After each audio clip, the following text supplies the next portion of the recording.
Welcome to On the Edge with April Mahoney. Brains, how are you?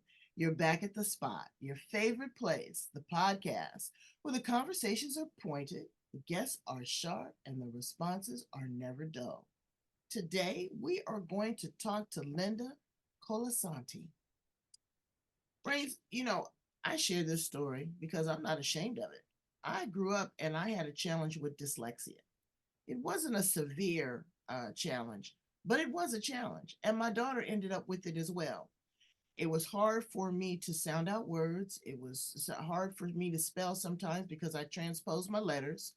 And so what that did was that caused a delay in reading because everybody could cut, but, duh, duh, and I couldn't.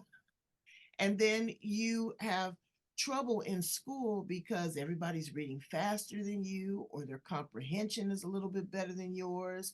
And, the teacher's kind of looking at you with the side eye because she's got 15 to 20 other children in that classroom that she's trying to move along with the curriculum. And then she's got me. Okay, well, back in the day when I was going to school, they would put you in the remedial reading class. Now you were in the special class. Now there was an opportunity for bullying. It was a snowball effect. But my parents got on top of that. There was a thing called Reading Rabbit. There was also these little magazines that used to come out called The Reader. They put me in a special reading program, and it was a thing called Hooked on Phonics. But now we have trained specialists that work in the area of dyslexia, and Linda is one of them. So, parents, I want you to know that there is hope, and there's hope for you as adults too. You may not realize that you have that. There's so many different forms, so many different levels of dyslexia, and Linda's going to break that down. Also, I'm going to ask her, people say that it is a neurodivergence characteristics. I don't know. Maybe it falls in that category, but that's a big $25 word. So let's welcome her to the show. How are you, Linda? I'm wonderful. Thank you so much for having me here, April. I'm so glad to be on the edge. Oh, you look so pretty and fresh, just like those carnations in the picture. Yes, you Oh, do. thank you. Thank you so much. You So do tell too. my brains a little bit about you and how you found yourself and your place in this space in the world. Well, thank you, first of all, for having me on. I'm so happy to be here. Thank you. Um, it's really interesting. I'm adopted, and dyslexia, as you said, is genetic, and it's inherited. And I struggled to read, and just I managed to create coping skills, but back in the 70s, people just thought that you would outgrow it or you'd eventually get it or whatever. And I did. I actually did. I was able to graduate college in 4 years with a, you know, high B average. And so I was able to function, but it wasn't easy. And so people who have dyslexia, they read inefficiently. They read using the frontal lobe of their brain. And typical readers read using the frontal part of their lobe, the middle, and the back sections of their brain. And you use the word remedial. And the thing is, with remedial education or for reading, it just means a remedy for reading. And so I kind of want to knock the stigma out of remedial. If anybody's in remedial reading, they're getting a remedy. They're going to get help. And so but what happened, and the reason I'm in this space, is my older son was struggling in school, was reading, well, kind of acting. I've got to be really careful with this one. He was just trying to fit in. He was just trying to fit in, and he was a little bit of the class clown. He's still funny today. He's one of the funniest people I Oh, know. I know, because you want the distraction. Yeah, you do. Yep. You want the Anything, distraction, yeah. take away anything. So our journey was fraught with misdiagnoses, 3 to be exact.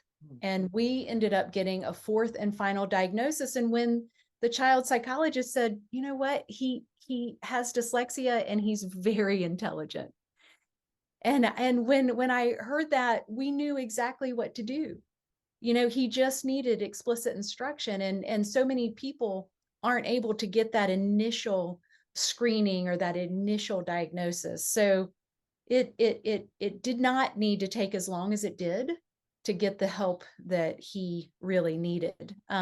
What did happen is there were only 2 tutors that were available at the time, and for us in our situation, sending him to a private school for dyslexia was not an option at the time.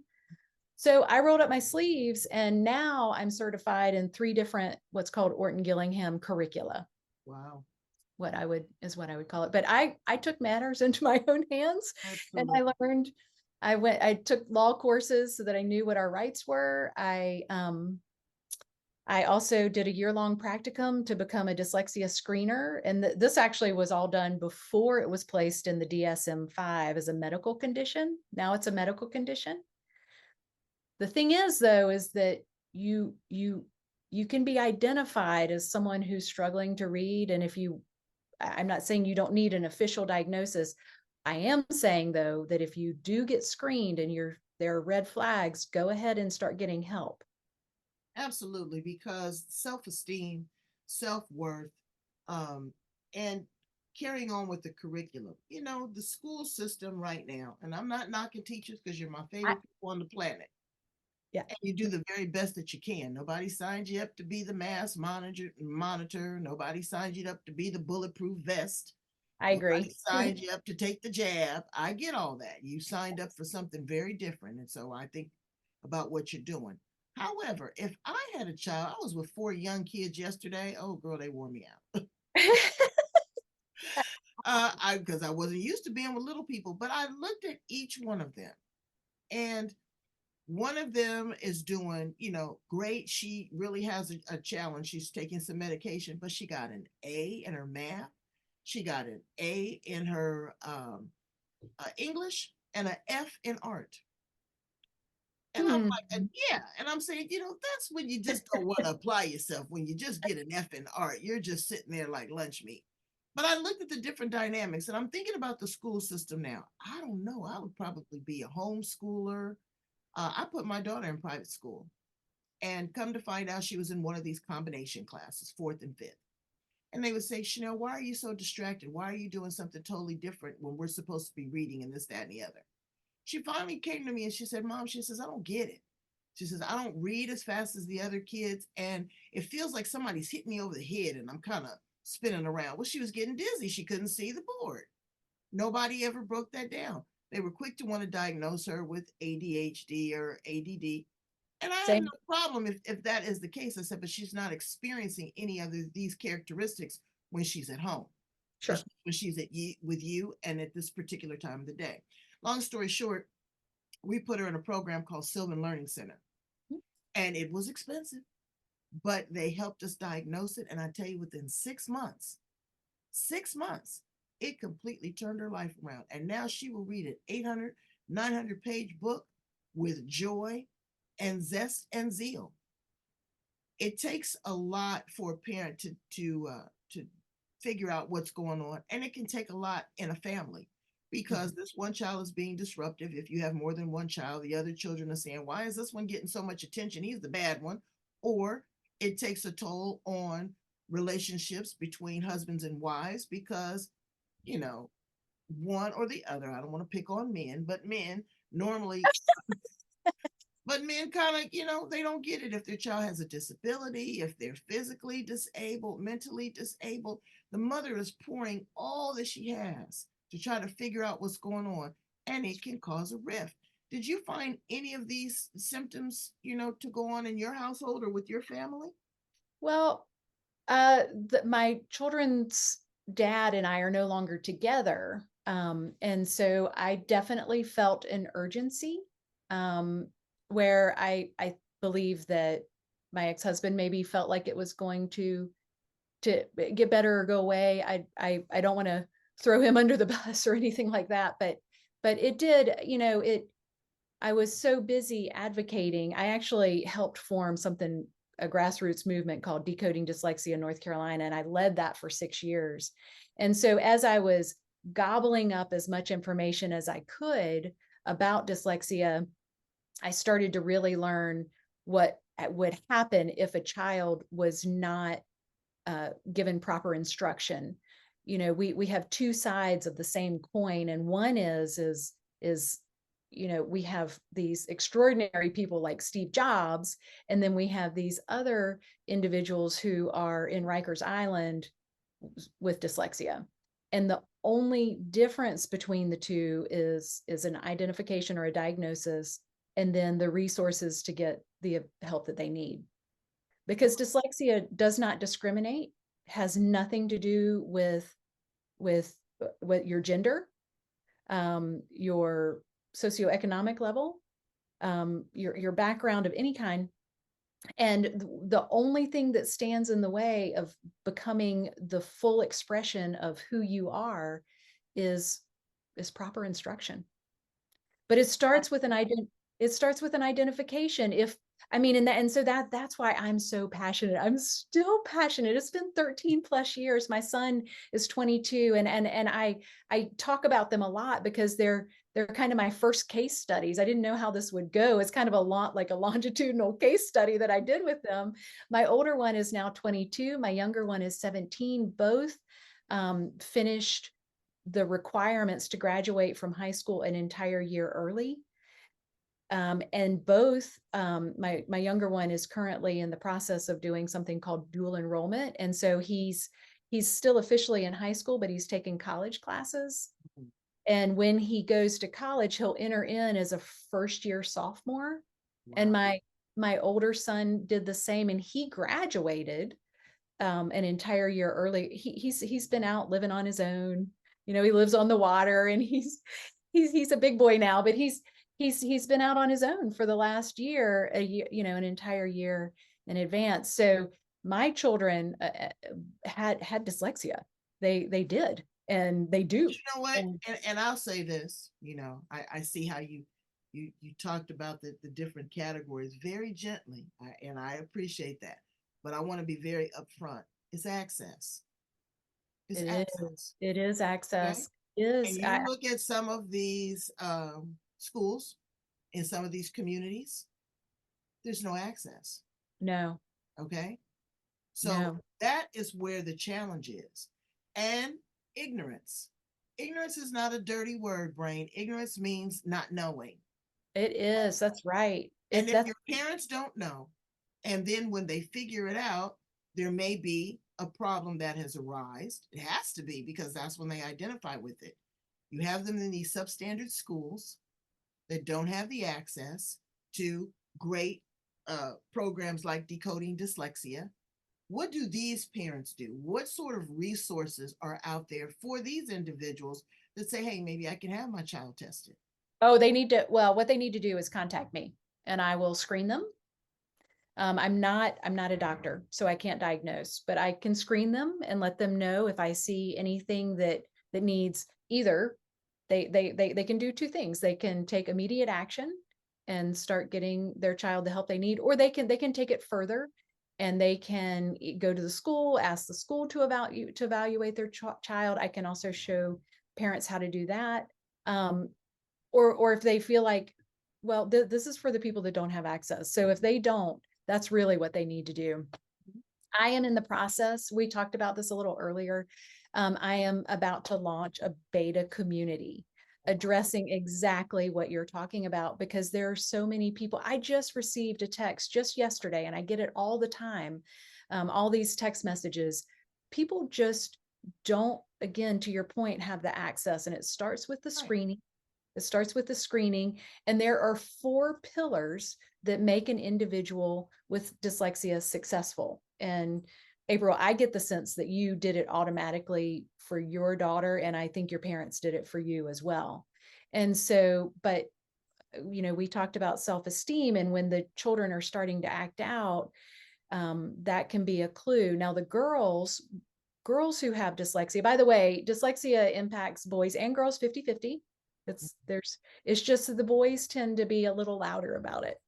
They tend to be a little noisier about it, and the girls kind of fade away. That's why it can be called, a silent learning disability. And it only becomes a disability if you don't learn how to read, because there are so many strengths associated with dyslexia, which is another thing that I talk about in my community.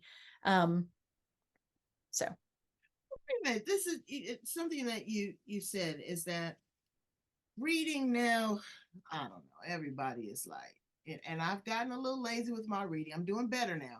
I looked over my library and I said, wow, there's so many books that I haven't just picked up and read, because what I do is I multitask. I'm doing something and I'm listening to an audiobook. It doesn't transport the mind the same way it does as actually turning the pages, looking forward to what's coming next. It doesn't, again, stimulate the brain the same way. But also, reading is, it's a love, it's an acquired skill that people don't take advantage of like they used to anymore. I was talking to these young kids yesterday, and they said, "Oh, Aunt April, we want it quick and slick. You take it too long." oh, Too long. I, They I wanted it. you for that. They want it in bite-sized pieces. They want it in nano pieces, and they want the facts. Do you remember the day we had the encyclopedias? Oh my goodness, parents paid a couple $1,000s to get each volume of that. Now you Google it, and there it is. That's right. So, and also, dyslexia can impact mathematics. So I'm going to clear that confusion up. That is called dyscalculia. Okay, explain that to us. Sure. So I want to go back to the reading, if I can do that, and then I'll do the dyscalculia. So reading, when there are three types of reading, three. One is braille, finger. You're getting the same information in. The other one is ear reading, which is what you're describing. You're still getting that information through the book. You're right. You're using different centers to process. The other one is eye reading, and you're using your eyes and you're looking at text and you're flipping the pages.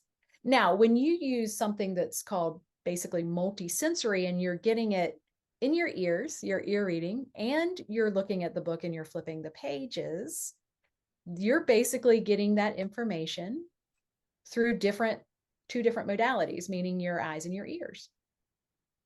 Right? Right. And so what happens is people who don't have dyslexia, their comprehension goes up like 20%. People who have dyslexia, if you eye read and ear read, people with dyslexia, their comprehension goes up a lot, like 70%. Wow. So you can absorb information more quickly. Now, it's been my experience. So anything that I say statistically, I can source. Whenever I say it's my experience, it has been my personal experience. So it's been my experience that children who learn to eye read and ear read are able to consume more information, and they're also it's that exposure to higher level words that do not exist even in college. Like a college professor, if he were speaking, he doesn't use the quality of vocabulary that you would find in books. And again, there I have resources for that as well. If people want to know how to ear read and eye read, your library is an amazing source. That would be the first place that I would go. They have a lot of audiobooks. And people are quick to judge you. Oh, you didn't spell that word correctly, or this, that, and the other. They don't know why. They assume that you have a lower level of education, but that's not true. No, it's not true. It has again, your vocabulary, your context, your comprehension has a lot more to do with how you spelled it. Because I used F before a PH for a long time.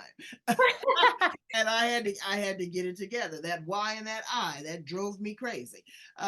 But again, I've overcome that with practice. Now tell Would us you like to know why? Would you like Yes. to have the answer? Okay. That anything with PH that makes the F sound, that's from Greek origin.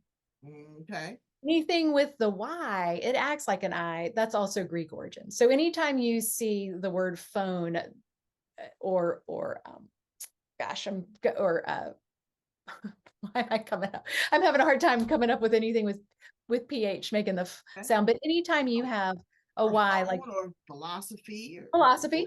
Mm-hmm. Yep. So Phil means fond of. So these are Greek combining forms, basically, which I use and talk about when I'm remediating students. And actually in my community, I'm going to teach the adults as well, just so most people haven't been taught, the patterns of the English language. Right. 90% of well, I'm sorry, let me be really exact. 88% of the English language follows a pattern. So the other 12% doesn't, but the English language is a melting pot, and it did come from Greek and Latin origins, and we have chameleon prefixes, and we have prefix and suffix spelling rules, and we have accenting, which can make the word industry, even though we just add the suffix al to make it say industrial, the accent has shifted. And so it goes from industry to industrial. And then the word can feel very different, even though we've just added 2 other letters. It can sound different, feel different. And, I feel that I am able to explain it pretty quickly and easily. So anytime I'm explaining something.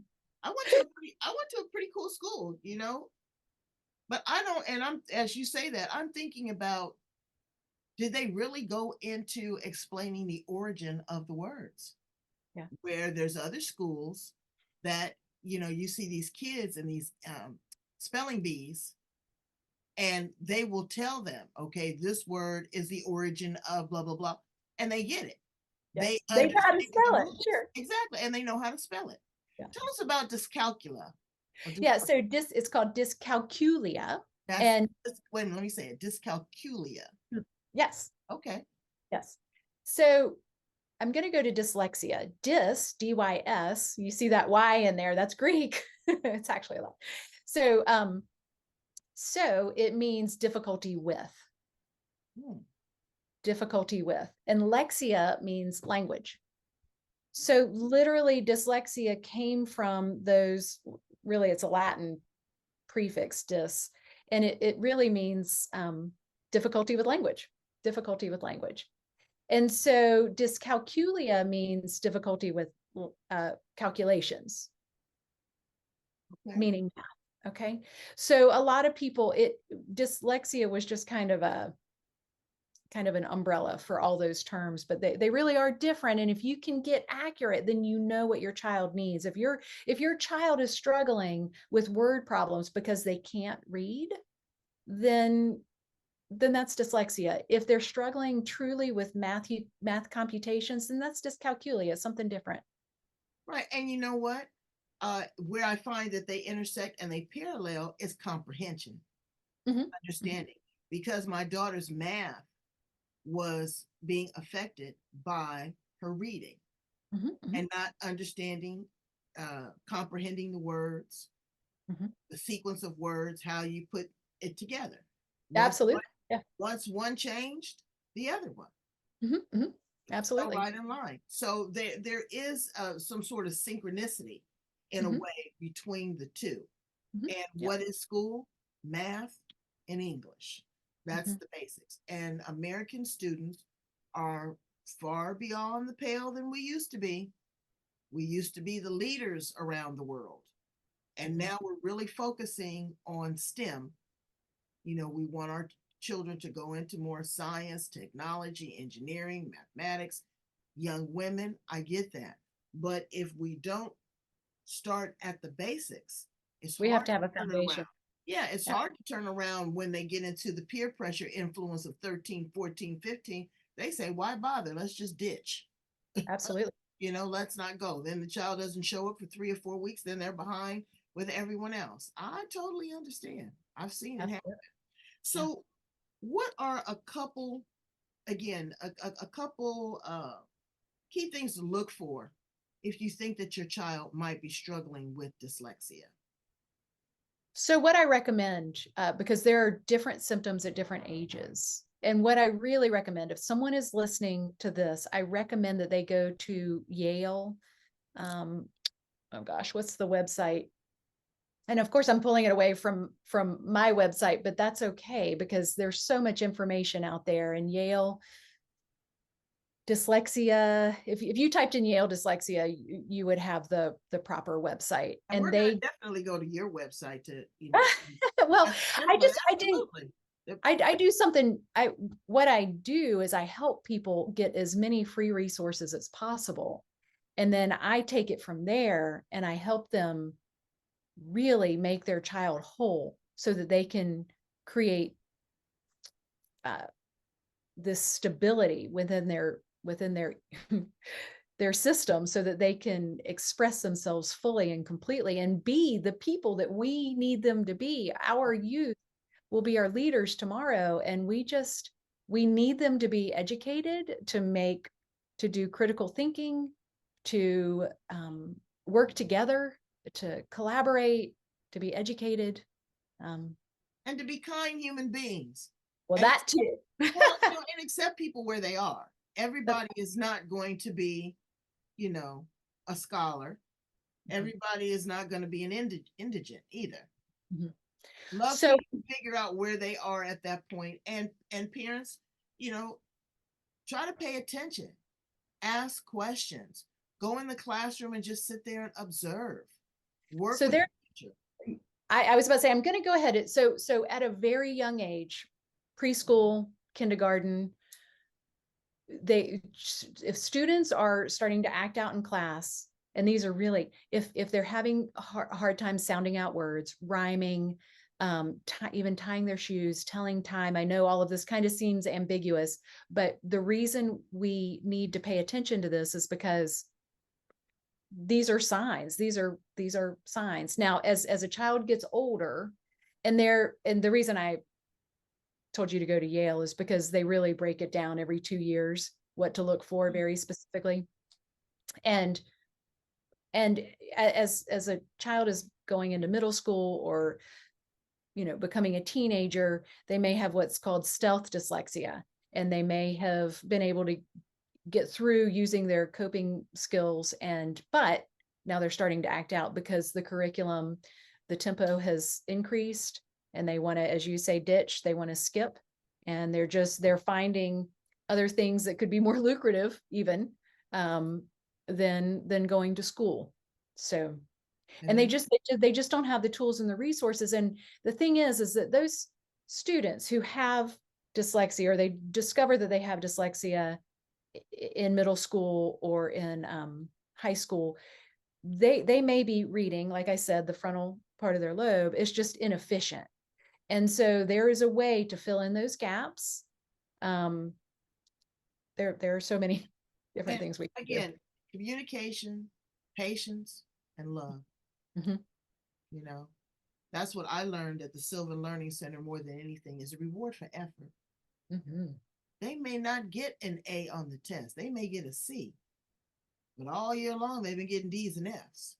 Mm-hmm. And I had to, I was telling the young people that I was with yesterday, F is just a way of benchmarking against others. It doesn't mean that you're a failure. But if you don't apply yourself, if you don't speak up, if you don't turn in the work, if you don't raise your hand, you are failing Mm-hmm. at an opportunity to expand yourself, to grow, to challenge yourself. Learning is fun. Learning is really cool. What turned my daughter around was we took her on vacation. We're world travelers, and we took her to Jamaica. And when she went to Jamaica, she saw these young girls. Their uniforms were pristine. They were walking 3 miles in the dirt with white lace socks on, no dirt on the socks.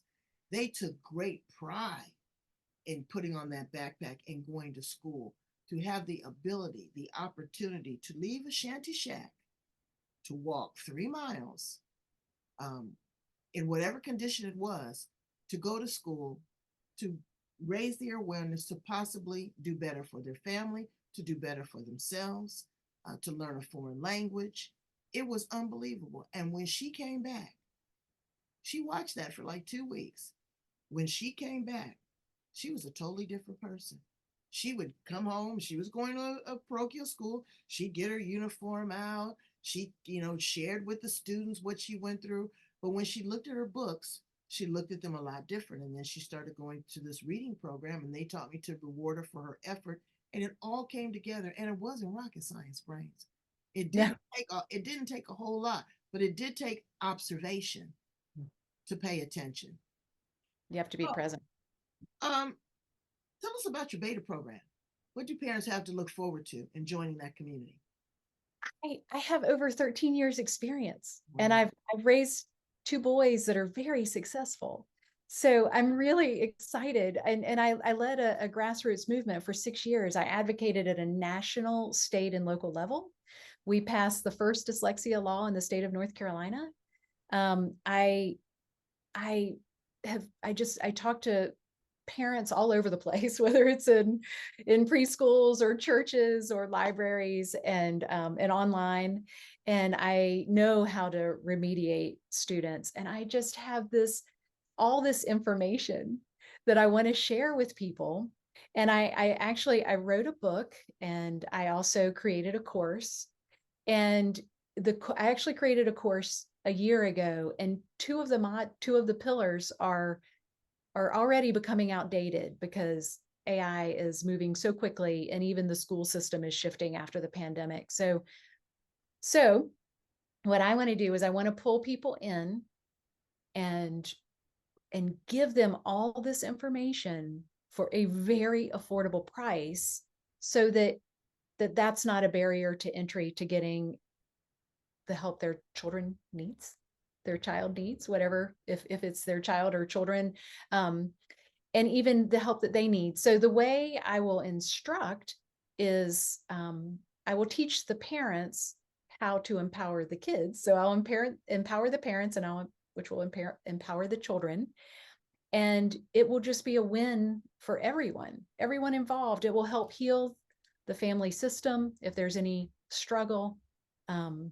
So as far as the community is concerned, there will be 3 teachings a month, and then 3 Q&As after the teachings.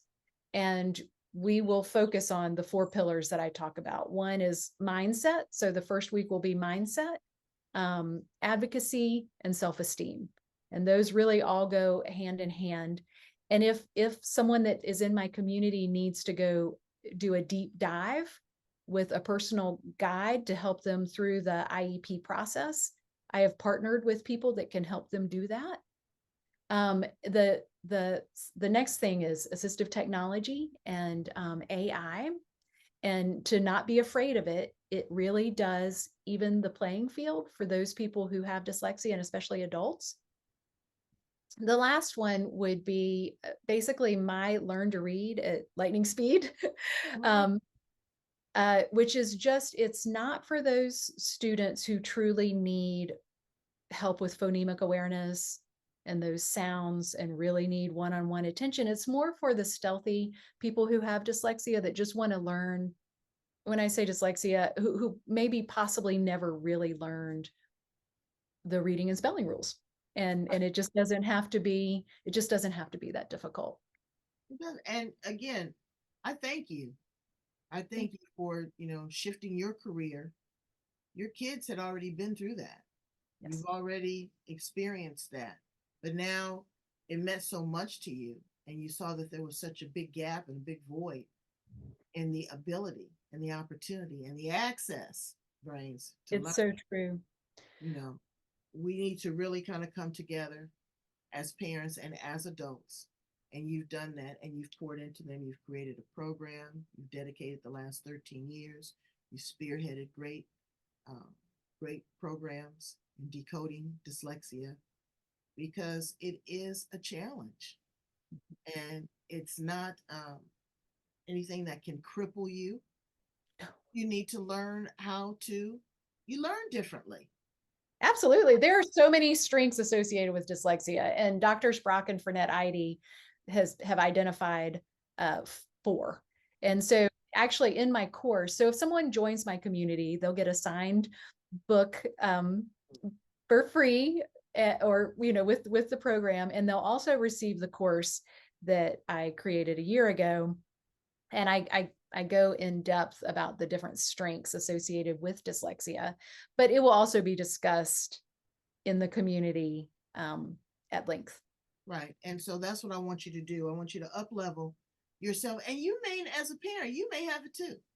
Oh, I do. Oh, I do have Well, dyslexia. yeah, well, but I'm Oh, just saying other parents may oh, have, absolutely. well, and not realize it. I'm talking to a lot of parents now that are realizing that they have ADHD, or they have different type of learning disabilities, neurodivergency, that they didn't realize they had until their children started getting tested.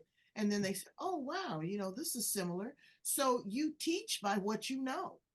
Absolutely. I do need to address the ADD and dyslexia. There is what's called a lot of comorbidity, meaning that you can have dyslexia and ADD. Now, it's been my personal experience with the students that come to me that look like they have ADD, they just really have dyslexia, Mm. and they're not comfortable sitting in the chair. They're not comfortable being called on. They'd rather act like a class clown and be hyper, or they can look like they have inattentive ADD, where they're just kind of spacing out. Well, if you're being taught something and it's going straight over your head, do you think you're going to be able to focus? We are only able to really take in 40 bits of information at one time, and we're only able to hold on between 3 and 7. So, let's just put in the middle, like 5 bits of information at a time. And if you are in a foreign country, and I know you travel, and somebody's speaking a language that you don't understand, you're not going to understand it. So I want to caution. You depend on the other senses, hand gestures, eye movement, you know, Absolutely. uh, just the atmosphere. That's how you comprehend. So I really want to be careful about just putting a child on medication that they may not need. They may just need explicit instruction, and to feel zero shame about it. 20% of the population has dyslexia. That's It's big. That's a big it is. portion. And we were fine until the printing press was invented. And then we started learning through the written word. Mhm. Before, we had apprenticeships and everybody, and that's where people with dyslexia thrive. We're very kinetic learners. Right. Um, Absolutely. And I'm a witness, Brains. I'm the author of 3 books. I've sold over 25,000 copies of my books. And I was a person that had dyslexia. I'm a marketing genius. I've had my own business since I was 5 years old. And I continue to thrive. And it's not because I'm a voracious reader now and audio listening, but I'm going to try to do both. And I really appreciate um, the struggle. And, in a way, I think it was a gift because now I am a lot more empathetic. I understand, and I'm supporting great people like Linda that are really ready to forge ahead. But I wanted to ask a couple fun questions of you before we conclude, because this is my favorite part of the interview. We've done the deep dive. If you could do anything else in the world outside of what you're doing, what would you be doing? so interesting. I love that question. I, I'm pretty close to doing exactly what I'd be doing. Oh, see, that's I am. I would paint a lot more. One of my best friends is an artist, and she's taught me how to paint, and I really could do that all day, every day. okay. If Or I would be outside. But I love change work. I really love helping people change their perspective about their situation and where they are. And I like, no, I'm sorry, I love watching people transform. And I get to do it with parents. I love doing it with the children that I get to work with. I do have one-on-ones. I'm about to have a couple of people graduate too, and I could take on more people. I do have 2 people that are currently talking to me now, and I know that this will be, so I may be full, but I do have what's called a tutor registry on my website for parents that need help, one-on-one help, and you can go to my tutor registry and find them there. I really want to promote the other people that I'm working with. I would love to create this big, massive, interwoven community where everyone is helping everyone with the resources that they need. So And I'm either working. one must teach one. That's what we're only here on the planet for 2 purposes, Brains, believe it or not. One is to teach and the other one is to learn. And to give. I And, think oh, I and think to give. Wait, okay, maybe 4. Give and to love. But basically, you have to give of yourself. yeah. So now, if you were an appliance in the kitchen, What appliance would you be, Linda? Hmm. Well, even though I'm very warm-hearted, I'd probably be a refrigerator because I store things and I keep things for other people. Keep them fresh and healthy and make Oh, sure that's beautiful. That's one of my favorite places too, but I like to be a refrigerator because I just like to chill.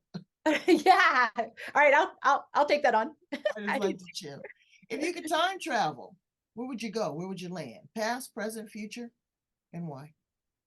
Hmm. Definitely not back. Definitely not back. I we've been there, done that. I'd go to the future, although I'm really enjoying right now. So In the I'm a present. big fan of the right now. A lot of people aren't not in the present. And that includes me because I want to be like 3,000. I want to see what's going on. I know we'll get there soon enough. We'll get there soon enough. And in closing, I think I have an idea of what this answer might be, but I want to hear your perspective. What do you want your legacy to be, Linda? Oh gosh. I actually, this is my mission statement in life, and I have an affirmation that I do every day. Um, I want to transform as many lives as I can through the written and spoken word. That's my mission. Look at that. See? Very simplistic, very easy. And that smile should be on a Colgate commercial because it is infectious. It is Thank as warm, as inviting, and that's what we want. We want somebody that's going to love on your kid, that's going to encourage them and tell them no matter what, there is an opportunity, there is a lane for you. Just keep trying, just forge ahead. You may not be, you know, way up there, but level the playing field with opportunity, with access, with education, with accountability and responsibility, asking the right questions, rewarding and recognizing, praising for effort, and working with Linda. Thank you. you so much for being here on the edge. Please tell my brains how to get in contact with you. We're also going to put all of her information at the back of the interview as well as in the show notes. I encourage you. I really, really encourage you. Even if you think it may not be what you think, it may be a small adjustment, but please do the investigative work for yourself and for your children. How do they contact you, Linda? Well, they can look on that QR code that I have on the screen, Okay. which will take them straight to my high vibe dyslexia tribe. That's what it's called. Oh, that's cool. To get, yeah, because I also want to nurture parents so that they can nurture their children. And while I have the pleasure of nurturing children, I want to nurture the parents as well, because I really think that that is what goes out into the world and at home when no one's looking. So if I can teach the parents how to nurture their children who have dyslexia, I think it'll be a huge, well, I know it'll be a huge game changer for them. But my website's called dyslexiastuff.com. Okay. And you can find me there. You can find me on social media. My name's Linda Colasanti. I'm on Facebook and LinkedIn and Instagram, and I do have a YouTube channel. It's really just getting started. So Okay. Well, we got to start somewhere. Brains, and we're going to promote her and share her with other leaders in the industry. I got a couple people that I want to connect you with to really kind of help you thrive and build this community. And if there's anything we can do here on the edge, please let us know because again, reading is powerful. It's a game changer. is It's a can game. I would love to say two more things. People say knowledge is power, and applied knowledge is power. It's applied knowledge. And then I have to give a shout out to you. April, you are so warm. And I don't know anybody that's been, you can cut this out if you don't want this said, but I'm just going to say before we got started, April absolutely connected with my heart, wrapped me in this warm, energetic hug, and made me really, really feel comfortable. So you are really good at what you do. Well, Yeah. thank you so much. And I appreciate that because, again, I know the struggle is real. Mhm. And being an entrepreneur since I was 5 years old, Yeah. I knew the power of my gift. My gift was communication. I didn't know if I was going to be a teacher, a preacher. I didn't know what it was. I had no idea that it was going to be media. But this has really, really allowed my voice to reverberate around the world and embrace important issues. because people are tired of, the same old cookie cutter stuff that's on television, the same Debbie Downers. Nobody is, being the cheerleader anymore except for, great people like you and dedicating their lives. They want the stuff, but they Yeah. don't want to, they don't want to get their hands dirty. So thank you so much for playing in the mud with me. I appreciate it. I love it too. I always thinking, all right, I'd maybe be a dishwasher too, because I like to clean people up. Yeah, I know. That's what I said. I like the steam.